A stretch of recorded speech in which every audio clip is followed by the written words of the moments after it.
जय नमस्कार सभी लोगों को। देखिए आज हम क्लास 10th का अम्ल क्षारक और लवण चैप्टर का लेक्चर नंबर 5 पढ़ने जा रहे हैं। और आज हम इस चैप्टर में पढ़ेंगे लवणों के बारे में, साल्ट्स के बारे में, जो भी साल्ट होते हैं उनके गुणधर्मों के बारे में। पिछले लेक्चर्स में हम क्या पढ़े हैं, अम्ल क्या होते हैं, क्षारक क्या होते हैं, अम्ल और क्षारक के रासायनिक गुणधर्म के बारे में पढ़ चुके हैं, रिएक्शन करके क्या क्या देते हैं, ये सारी चीज़ें हम पिछले 4 लेक्चर में देख चुके हैं। और आज हम इस लेक्चर में समझेंगे लवणों के रासायनिक गुणधर्म के बारे में कि लवण कैसे कैसे बिहेव करते हैं किसी के साथ, तो उसी के बारे में पढ़ने वाले हैं। लवण यानी कि साल्ट, जो हम घर में नमक खाते हैं वो भी एक प्रकार का साल्ट ही है, एक प्रकार का लवण ही है। तो जो हम सब्जी में नमक डालते हैं वो भी लवण ही है। तो उसी के बारे में आज हमको डिस्कस करना है। देखिए हम पिछले लेक्चर्स में आपको बता चुके हैं कि लवण कुछ भी नहीं है बाबू, अम्ल और क्षारक के परस्पर अभिक्रिया से लवण का निर्माण होता है। जब अम्ल और क्षारक दोनों एक साथ मिलेंगे क्या बनाएंगे, लवण बनाएंगे। बस यही सिंपल सा कॉन्सेप्ट है।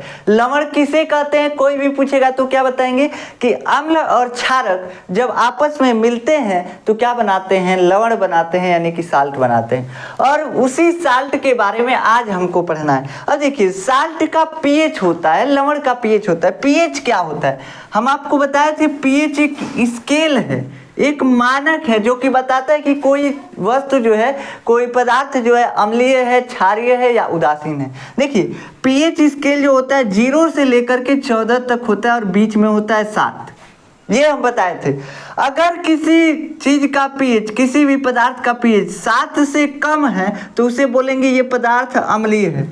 अगर किसी पदार्थ का पीएच 7 से ज्यादा है तो उसको बोलेंगे ये पदार्थ क्षारकीय है। क्या बोलेंगे, क्षारकीय है। देखिए 7 से कम अम्लीय, 7 से ज्यादा क्षारकीय, ये सारी चीजें हम बता चुके हैं।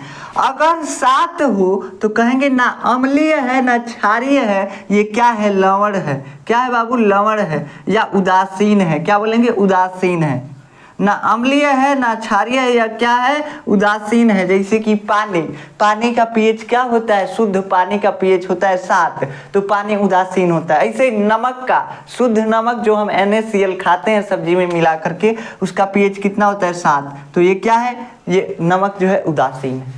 ऐसे ही अम्ल को देखेंगे तो जैसे नींबू के रस का पीएच 2.2 होता है, तो 2.2 7 से कम है। 2.2 कितना है, 7 से कम है, तो इसलिए नींबू का रस अम्लीय है। ऐसे ही NaOH का क्या होता है पीएच, NaOH का पीएच लगभग 14 होता है। तो 14 क्या है, 7 से ज्यादा, इसलिए NaOH क्या है, सोडियम हाइड्रोक्साइड क्षारकीय है। तो ऐसे हम स्केल को, पीएच को देख करके हम बता देते हैं कोई पदार्थ अम्लीय है, क्षारकीय है या लवणीय है, मतलब लवण है। तो देखिए लवणों का पीएच जो होता है सामान्यतः उदासीन होता है, लेकिन कुछ लवण ऐसे होते हैं जो अम्लीय लवण होते हैं और कुछ लवण ऐसे होते हैं जो क्षारकीय लवण होते हैं, जो कि हम आपको पहले थोड़ा सा इंट्रोडक्शन उन सबसे कराए हैं, लेकिन फिर से आज हमको उसी के बारे में पढ़ना है। देखिए अम्लीय लवण और क्षारकीय लवण कब बनते हैं, पहले समझते हैं उदासीन लवण कब बनते हैं। जब प्रबल क्षारक और प्रबल अम्ल आपस में अभिक्रिया करते हैं तो क्या बनता है, उदासीन लवण बनता है। मतलब दोनों एक के पावर का अभिक्रिया करेगा, दो आदमी एक के पावर में लड़ाई करेगा तो कोनो कंपटीशन नहीं होगा, दोनों एक के, मतलब दोनों के पास एक ही पावर हो, ऐसे लड़ाई करेगा, कोनो निष्कर्ष नहीं निकलेगा, दोनों को बराबर चोट आएगा, है कि नहीं। तो वैसे ही यहाँ पे प्रबल अम्ल, प्रबल अम्ल मतलब कि जिसमें कि बहुत ज्यादा H+ आयन त्यागने की क्षमता हो जल में घुल करके। और प्रबल क्षारक, प्रबल क्षारक मतलब कि जिसमें OH- त्यागने की क्षमता, बहुत ज्यादा OH- त्यागने की क्षमता हो जल में घुल करके। ये सारी चीजें हम आपको पढ़ा चुके हैं। प्रबलता क्या होता है, अम्ल की प्रबलता, क्षारक की प्रबलता। तो देखिए प्रबल अम्ल और प्रबल क्षारक आपस में मिलते हैं तो क्या बनता है, लवण बनता है। और वो लवण कैसा होता है, उदासीन होता है, मतलब कि ना तो अम्लीय होता है ना तो क्षारीय होता है। कहाँ से कि अम्ल जो है और क्षारक जो है दोनों प्रबल प्रबल है, दोनों प्रबल प्रबल है, इसलिए क्या होगा, उदासीन लवण बन जाएगा। क्या हो जाएगा, उदासीन लवण बन जाएगा। देखिए अम्ल और क्षारक की अभिक्रिया से क्या बनता है, लवण बनता है। लेकिन अगर प्रबल अम्ल और प्रबल क्षारक अभिक्रिया करेगा तो उदासीन लवण बनेगा, और लवण के साथ हमेशा जल बनता ही बनता है, तो जल बनेगा। जैसे एग्जाम्पल में HCl एक प्रबल अम्ल है, हाइड्रोक्लोरिक एसिड, जो कि हमारे पेट में पाया जाता है। ये बहुत तीव्र एसिड है, मतलब कि बहुत कह सकते हैं प्रबल अम्ल है। और NaOH सोडियम हाइड्रोक्साइड, अभी बताएं इसका pH कितना होता है, 14 होता है, और लास्ट pH 14, मतलब बहुत ज़्यादा क्षारीय, प्रबल क्षारीय। तो ये प्रबल अम्ल और प्रबल क्षारक दोनों आपस में मिलते हैं, क्या बनाता है, NaCl यानी कि नमक। और नमक का pH कितना होता है, 7 होता है। नमक हमारा उदासीन होता है, नमक जो होता है उदासीन होता है। NaCl नमक का सूत्र है, तो नमक जो होता है बाबू उदासीन होता है, तो उदासीन लवण यहाँ पे बना, और लवण के साथ जल हमेशा बनता है। तो क्या बोले कि जब प्रबल क्षार और प्रबल अम्ल अभिक्रिया करते हैं तो क्या बनता है, उदासीन लवण बनता है। उसके बाद आगे देखिए दूसरा चीज, अम्लीय लवण कब बनता है। अम्लीय लवण और क्षारकीय लवण भी होते हैं। अब ये अम्लीय लवण कब बनता है, तो देखिए जब प्रबल अम्ल मतलब कि ज्यादा पावर का अम्ल और दुर्बल क्षारक आपस में मिलते हैं, कम पावर का क्षारक, जिसका मान लीजिए अम्ल का pH हो गया 1 और क्षारक का pH हो गया, क्षारक का pH 8 हो गया, तो ये क्या हो गया, 7 से हल्का सा ज्यादा है क्षारक का pH, 7 से हल्का सा ज्यादा है, लेकिन 7 से ये बहुत कम pH है अम्ल का। ये अम्ल का pH हम बोले हैं 1 और क्षारक का pH मान लीजिए 8। तो देखिए 7 से जितना ज़्यादा कम होता है उतना ज़्यादा अम्लीय होता है। तो 7 से बहुत ज़्यादा कम हो गया ना 1, तो ये जो अम्ल है ये प्रबल है। और यही 7 के पास ही में है 8, मतलब 7 से तनी मनी ज़्यादा है क्षारक का pH, इसलिए ये क्या है, थोड़ा सा क्षारकीय है। क्या है, थोड़ा सा क्षारकीय, मतलब दुर्बल क्षारक है। तो तनी मनी ज़्यादा pH है तो दुर्बल क्षारक, और यही ज़्यादा pH रहता, 7 से बहुत ज़्यादा आगे pH रहता, जैसे मान लीजिए 13 रहता, 14 रहता, तो कहते कि ये क्या है, प्रबल क्षारक है, प्रबल क्षारक है। लेकिन 7 से तनी मनी ज़्यादा मतलब दुर्बल क्षारक है। तो हम ऐसा क्षारक लेते हैं जो दुर्बल हो और ऐसा अम्ल लेते हैं जो प्रबल हो। तो देखिए प्रबल अम्ल और दुर्बल क्षारक आपस में मिलते हैं तो क्या बनता है, अम्लीय लवण बनता है। देखिए यहाँ पे अम्ल का प्रभाव रहेगा, क्योंकि अम्ल जो है यहाँ पे प्रबल है बाबू। जो प्रबल रहेगा, जो हमेशा आप जानते हैं किसकी जीत होती है, जिसके पास पावर होता है उसी का जीत होता है, ये दुनिया का नियम है। वैसे यहाँ पे प्रबल अम्ल जो है इसका पावर ज़्यादा है और दुर्बल अम्ल इसका पावर कम है, ये कम क्षमता का क्षारक है। इसलिए दोनों जब मिलेंगे तो ये अपना प्रभाव दिखाएगा, अम्ल अपना प्रभाव दिखाएगा, क्योंकि ये प्रबल अम्ल है। तो ये जो लवण बनेगा, अम्ल और क्षारक की अभिक्रिया से लवण तो बना, साल्ट तो बना, लेकिन बना कैसा, क्योंकि अम्ल प्रबल था इसलिए अम्ल का गुण इस लवण में आ गया और ये लवण अम्लीय बन गया। और अम्लीय लवण होने का मतलब बाबू, अम्लीय कोई भी चीज कब होता है, जब उसका pH 7 से कम हो। कोई भी पदार्थ अम्लीय तब होता है जब उसका pH 7 से कम हो, और कोई भी पदार्थ क्षारकीय तब होगा जब उसका pH 7 से अधिक हो। तो हम कहते हैं कि जो अम्लीय लवण बना है ना बाबू, उसका pH 7 से कम होगा, मतलब लवण तो बना है लेकिन उसकी प्रकृति क्या है, अभी भी अम्लीय है, क्योंकि प्रबल अम्ल हमने मिलाया था। क्या मिलाया था, प्रबल अम्ल मिलाया था। जैसे यहाँ पे एग्जाम्पल आप देख सकते हैं H2SO4, जिसको सिंपल भाषा में सल्फ्यूरिक एसिड और तेजाब भी बोला जाता है। तेजाब एक प्रबल अम्ल है। क्या है बाबू, प्रबल अम्ल है। और ये CuOH का होल ट्वाइस यानी कॉपर हाइड्रोक्साइड, ये दुर्बल क्षारक है। क्या है बाबू, दुर्बल क्षारक है, कम पावर का क्षारक है। तो देखिए ये H2SO4 ज्यादा पावर का अम्ल है और ये कम पावर का क्षारक है। जब अम्ल और क्षारक मिलते हैं तो क्या बनता है, अम्ल और क्षारक मिलने से लवण बनता है। लवण बना CuSO4 मतलब कॉपर सल्फेट। और ये कॉपर सल्फेट जो है कैसा है, ये कॉपर सल्फेट अम्लीय है। अम्लीय है क्योंकि यहाँ पे प्रबल अम्ल हमने लिया था।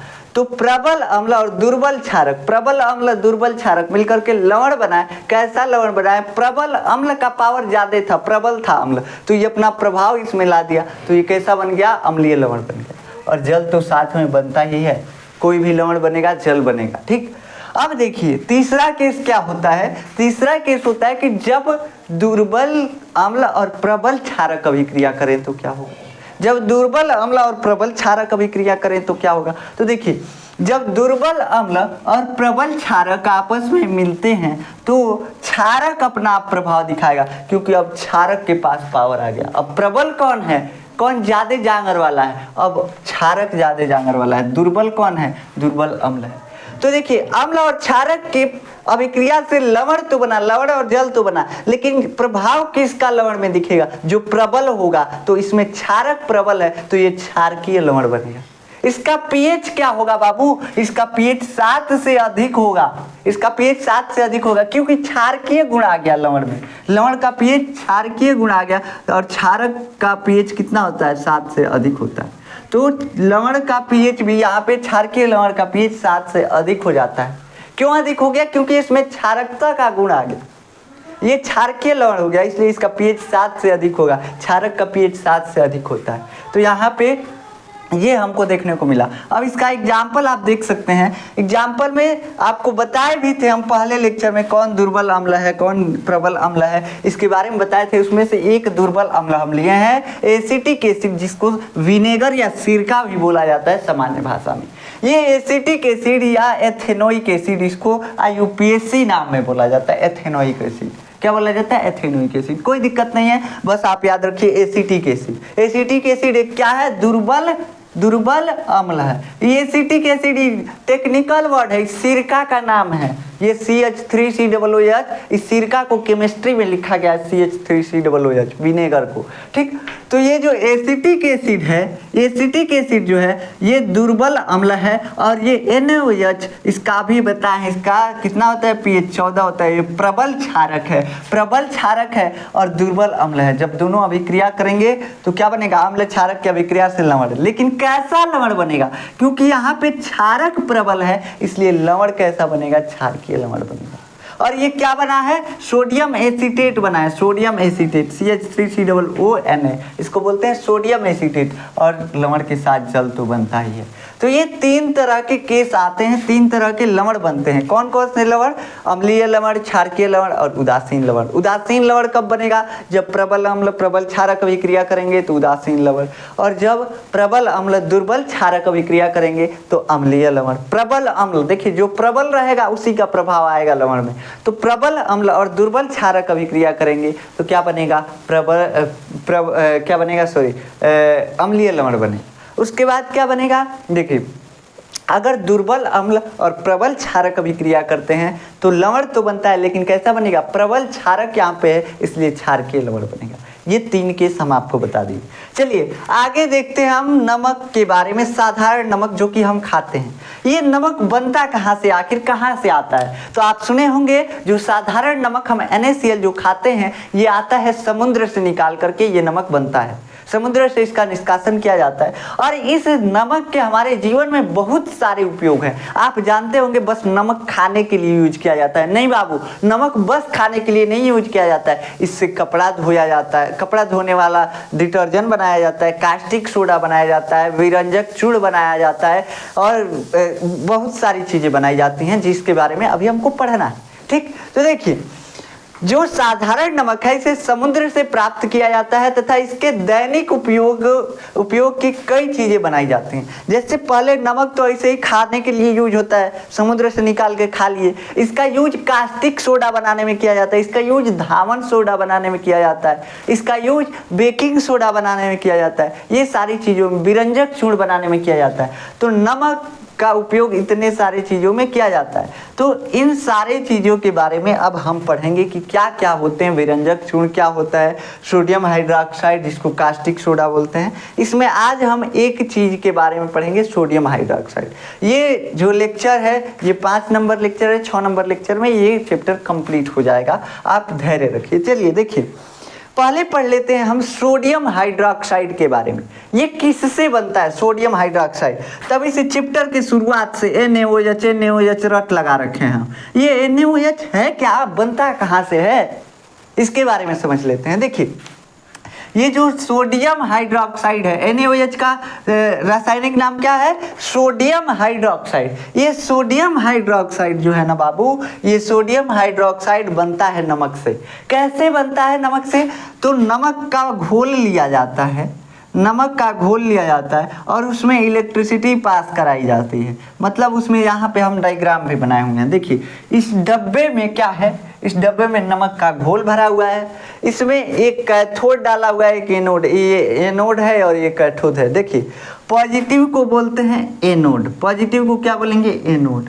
एनोड, एनोड क्या बोलेंगे, एनोड, पॉजिटिव को एनोड, और निगेटिव को क्या बोलेंगे, कैथोड, क्या बोलेंगे, कैथोड, कैथोड।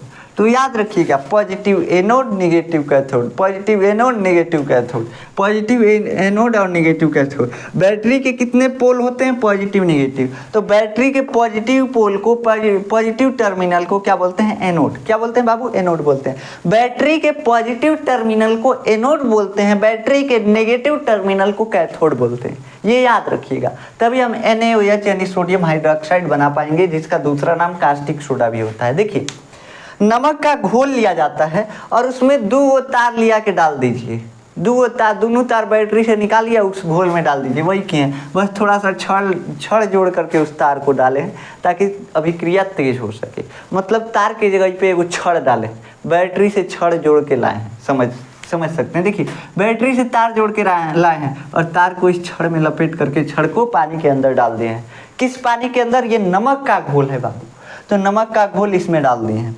अब क्या होगा, जैसे ही ये बैटरी इलेक्ट्रिसिटी कंडक्ट करेगी, क्या होगा, देखिए, जैसे इस बैटरी से इस सिस्टम को जोड़ा जाएगा, हम जानते हैं कि पानी में नमक जा कर के Na+ और Cl- में टूट जाता है। ये तो बचपने से पढ़ते आ रहे हैं कि जो नमक है पानी में जा कर के Na+ Cl- में टूट जाता है, सोडियम और क्लोरीन आयन में टूट जाता है।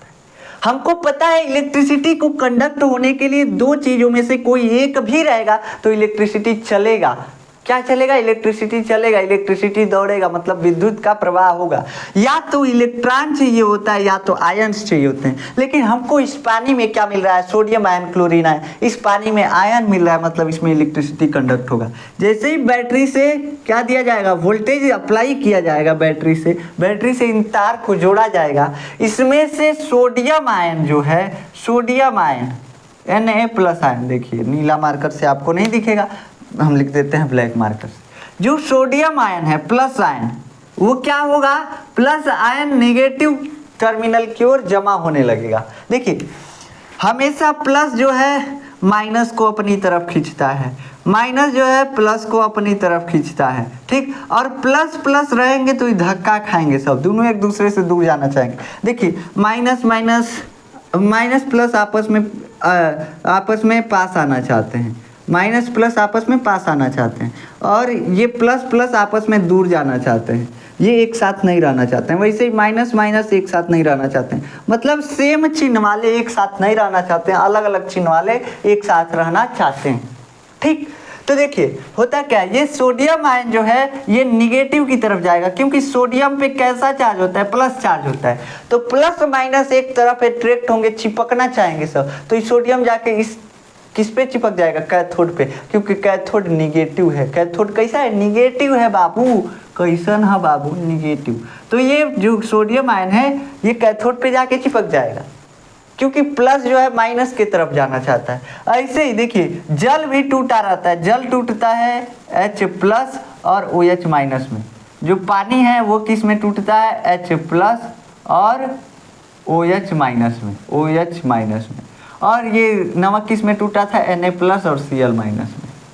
जल 2 चीज़ों में H+ और OH- में टूटता है, और क्या, नमक जो है Na+ Cl- में टूटता है। देखिए, जो भी पॉजिटिव वाले हैं Na+ और H+, ये किधर जाएंगे, माइनस वाले की तरफ, माइनस वाले को बोलते हैं कैथोड।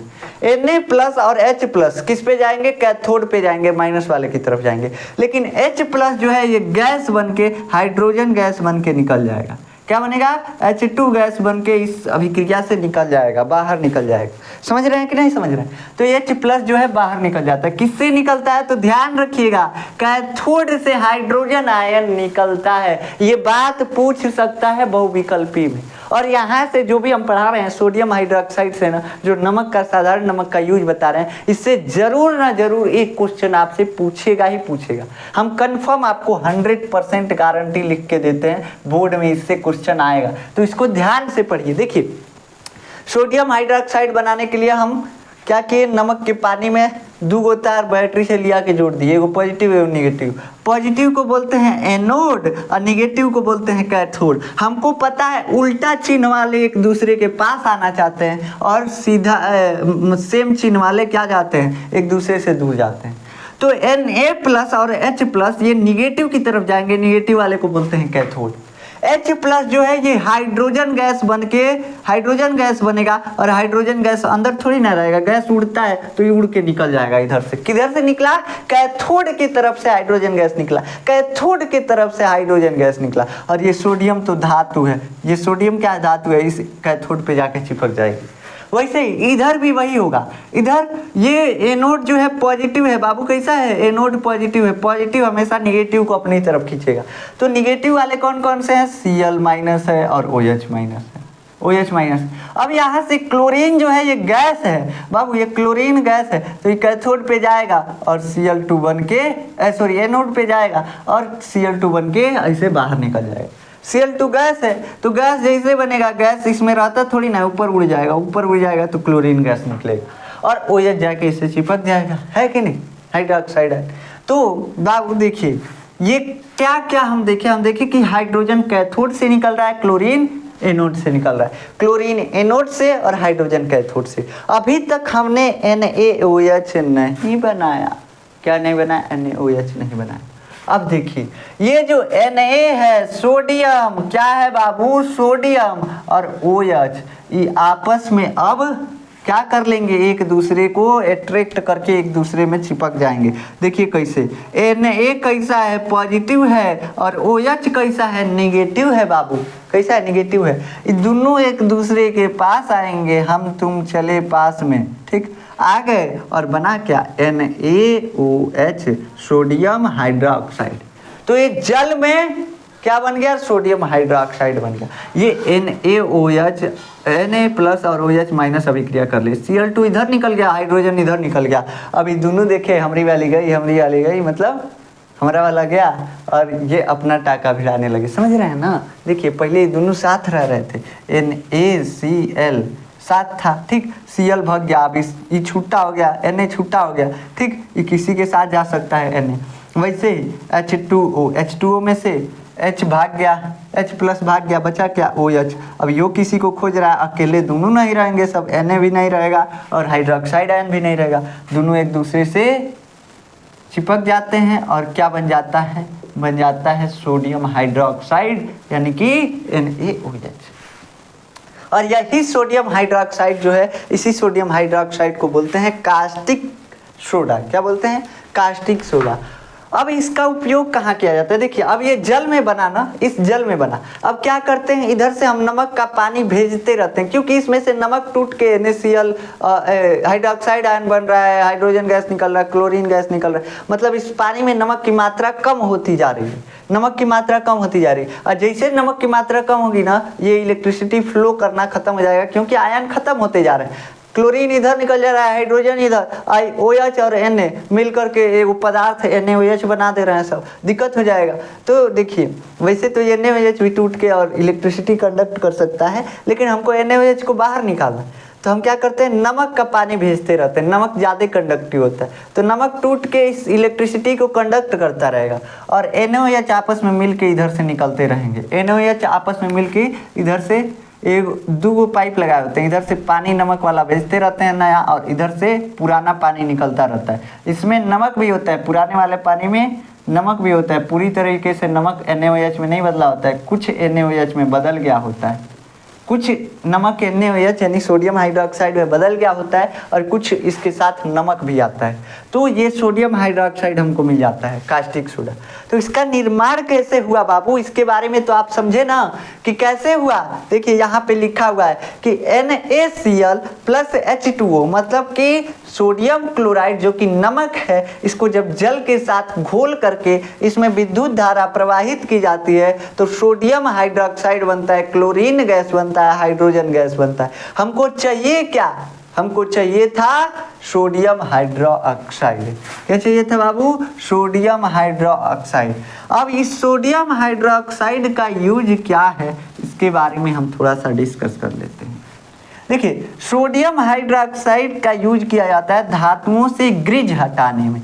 अब ये ग्रिज क्या होता है? जैसे धुआं उठ जाता है कोई धातु, धुआं लग जाता है किसी धातु पे, तो आप देखे होंगे उसको छू के देखेंगे वो थोड़ा ऑयली टाइप का लगेगा, धुआं थोड़ा ऑयली टाइप में लगेगा। तो वहीं जहाँ पे ऑयली टाइप में कोई पदार्थ धातुओं पे चिपका होता है उसी को हटाने में सोडियम हाइड्रोक्साइड कास्टिक सोडा का यूज किया जाता है। कास्टिक नाम ही है कास्टिक, यानी मैल को काटता है। क्या करेगा? मैल को काटेगा, बस इतना याद रखिए। अगर मैल को काटेगा, इस धातुओं से भी मैल को काट सकता है और उसके बाद कपड़ों से भी मैल को काट सकता है, इसलिए और शरीर से भी मैल को काट सकता है।